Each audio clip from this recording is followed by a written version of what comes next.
Thank you all for coming out this morning. My name is Scott Stringer, New York City Comptroller, and we're joined by two elected officials and many advocates and parents. State Senator Brad Hoylman is with us. Give him a round of applause, please. And our Assemblywoman from the Upper West Side, Linda Rosenthal. All right. And we're here this morning to release a report on the safety of playgrounds in our public parks, and the news is not so good.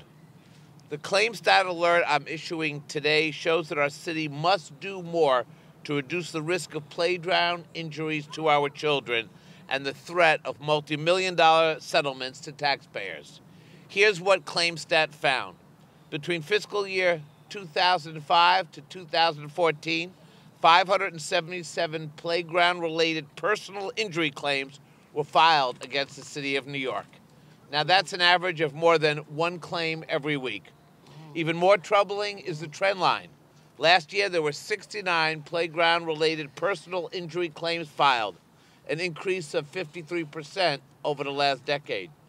Now, beyond the human cost, taxpayers have paid millions of dollars a year to settle these actions. The total over the last decade is more than $20 million. The cause of these claims run the gamut. We're talking about improper surfacing, like defective matting, cracked surfaces, and holes in the ground, which is more than 30% of the claims. Insufficient maintenance and defective equipment, like swings and slides, and improper playground design, protruding nails, and debris in many of our playgrounds.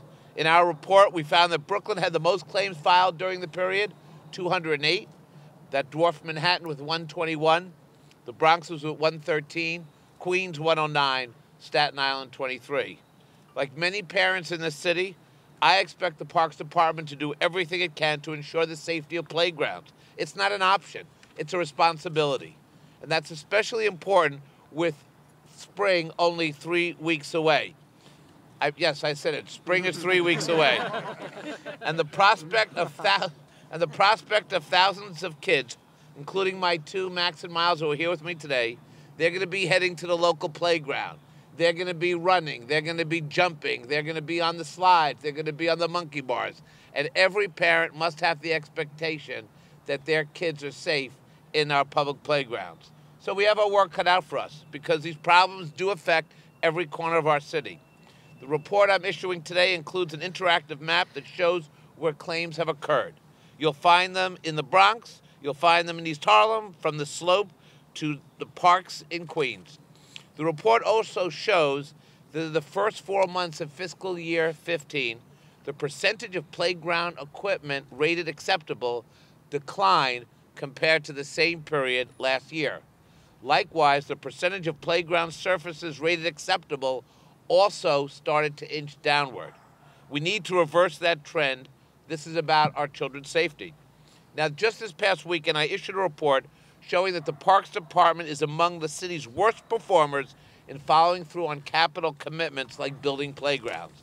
And that's why today I'm calling on the department to redouble its efforts, to bring all of its equipment and all of its surfacing to a state of good repair in time for the spring and summer.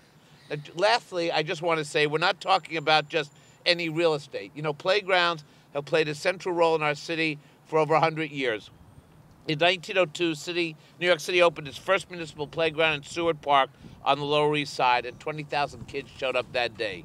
Since then, playgrounds are a way of life for our city. We've all been in them, either as parents or as kids. So for all of you here today, this is, again, another ClaimStat data tool that we are releasing to show how the city can save money to reduce claims that we pay out some $732 million a year. By creating this data and giving it to the Parks Department, we give them an important tool, an opportunity to look at where claims are coming from as a way of reducing city exposure, but also keeping our city safe.